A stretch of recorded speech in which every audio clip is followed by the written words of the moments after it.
இப்ப நாம் தமிழர் கட்சியை பொறுத்தவரை இன்னும் ஆட்சிக்கு வரவில்லை. ஆனாலும் கூட கட்சி ஆரம்பித்து 16 ஆண்டுகள் நிறைவடைந்திருக்கிறது. இந்த 16 ஆண்டுகள்ல திருப்பூர் மாவட்டத்தினுடைய வளர்ச்சிக்கு நாம் தமிழர் கட்சி செய்தது என்ன?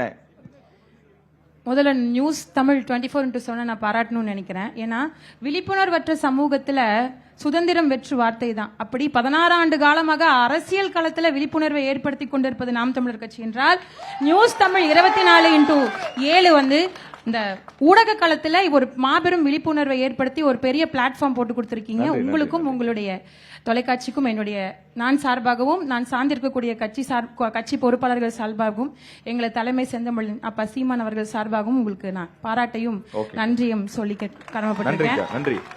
முதலே சொன்ன மாதிரி 16 ஆண்டு காலம் நாங்க அதிகாரத்துல இல்ல. இந்த கேள்வி எனக்கு உங்களுடைய ஆர்வத்தை நான் உண்மையாலுமே பாராட்டுறேன். 16 ஆண்டு காலம் அதிகாரத்தில் இல்லைனாலும் திருப்பூரின் வளர்ச்சிக்கு நாம் தமிழர் என்ன செய்திருக்குதுங்கிறதே ஒரு ஆர்வமான ஒரு கேள்வி. அதை நான் பாராட்டணும்னு நினைக்கிறேன். எல்லா ஊர்லயும் கேட்கிற கேள்விதாங்க.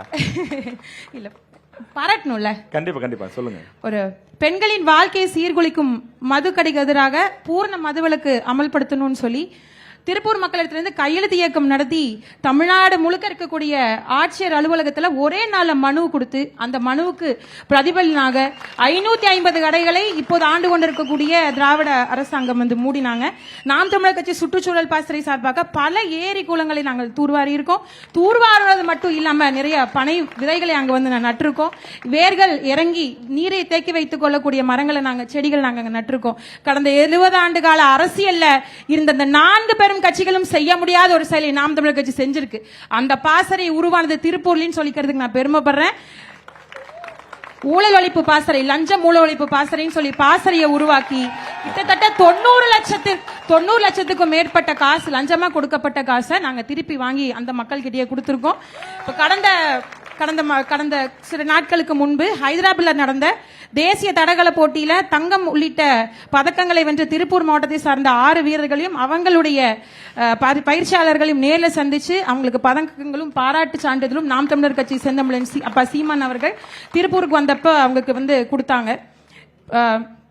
திருப்பூர் மக்கள் எந்த இடத்துல எந்த சிக்கல்னாலும் நாங்க திருப்பூர் பொறுப்பாளர்கள் உடனடியாக அப்பா சீமானுக்கு தெரிவிப்போம். தலைமையிலிருந்து அடுத்த ஒரு அரை மணி நேரத்தில் கண்டன அறிக்கை, அதற்கான ஆர்ப்பாட்டம் போராட்டம் எப்படி எடுக்கணும்னு உடனடியாக எங்களுக்கு அங்கிருந்து தகவல் வந்துடும். அதுல எங்க நாட்டையே உலுக்கிய ஒரு குரல், யாருனாலையும் மறக்கவும் முடியாது மறுக்கவும் முடியாது, தங்கை ரிதன்யாவின் குரல்.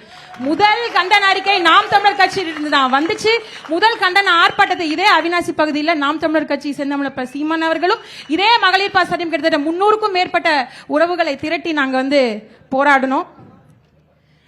இது போராட்டங்களை நான் சொல்லிடுறேனே. கெயில் குழாய் திட்டத்திற்கு எதிரான போராட்டம், உயர் மின்னழுத்த கோபுரங்கள் பதிப்பிற்கு எதிரான போராட்டம், பல்லடத்தில் கிஸ்கால் இரும்பு ஊருக்கு ஆலை மூடக்கோரி நடந்த போராட்டம், நீர்நிலையை ஆக்கிரமித்து கட்டப்பட்ட வேலம்பட்டி சுங்கச்சாவடியை அகற்றணுன்ற போராட்டம், முதலிபாளையம் சிட்கோ இடுவாய் போன்ற பகுதிகளில் அந்த பாறைக்குழிகளை குப்பையை கொட்டக்கூடாது உடனடியாக நிறுத்துங்கன்னு சொன்ன போராட்டம், நூல் விலை உயர்வை கண்டித்து நடந்த போராட்டம், தேவேந்திரகுல வேளாண் மக்களை பட்டியல் வெளியேற்றத்தை செய்யுங்கன்னு சொல்லி அதுக்கு முயற்சிக்கு எதிரான போராட்டம், காவிரி நதிநீர் மேலாண்மை வாரியத்தை அமைக்க கோரி போராட்டம், நொய்யல் நதியை தூய்மைப்படுத்துங்க கோரி போராட்டம், மின் கட்டண உயர்வு, சொத்து வரி உயர்வு அகற்றவை குறைக்க கோரி நடத்த போராட்டம், அவினாசி அத்திக்கடவு திட்டத்துக்கான போராட்டம், பாண்டியாறு புனம்பலா நதிநீர் திட்டத்துக்கான போராட்டம், பவானி பாசன வாய்க்கால்ல கான்கிரீட் அமைப்பதற்கு எதிராக போராட்டம்.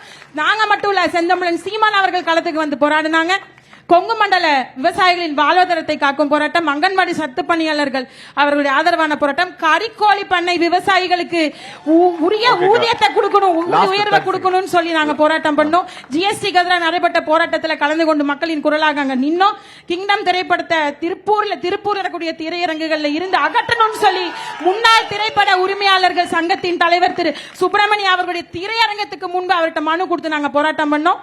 அதே மாதிரி மண்ணையும் சுற்றுச்சூழலையும் பாதிக்கும் சீமை கருவேலன் மரம் யூகலிப்டஸ் மரத்தை ஒரே நிமிஷம் முடிச்சுக்கிறேன். யூகலிப்டஸ் மரத்தை எடுத்துக்கணும்னு நினைச்சோம். அதே மாதிரி கோனோகார்பஸ் மரங்களை நடுவதற்கு எதிராக இன்று வரை தொடர்ந்து போராடி கொண்டிருக்கக்கூடியது நாம் தமிழர் கட்சி மட்டும்தான். தெலுங்கானா, குஜராத்ல தடை செய்யப்பட்ட மரம், இதை தமிழ்நாட்டில் நிறுவது. இது என்னன்னா நிறைய ஆஸ்துமா அலர்ஜிகளை உருவாக்கும். அதனால மக்களையும் மண்ணையும் கருத்தில் கொண்டுதான் இந்த போராட்டங்கள். இது மாதிரி எண்ணற்ற போராட்டம் அண்ணன் சொன்ன மாதிரி. நன்றி. நாம் தமிழர் கட்சியும் நாங்களும் ஆட்சிக்கு வரலாம் சலிச்சவங்க இல்ல. நிறைய இந்த மண் சார்ந்த போராட்டங்களை, இந்த மக்களுக்கு தீமை இழைக்கக்கூடிய சில திட்டங்களை தடுத்து நிறுத்திருக்கிறோம் அப்படின்னு சொல்லி அக்கா நிறைய விஷயங்களை பட்டியலிட்டாங்க.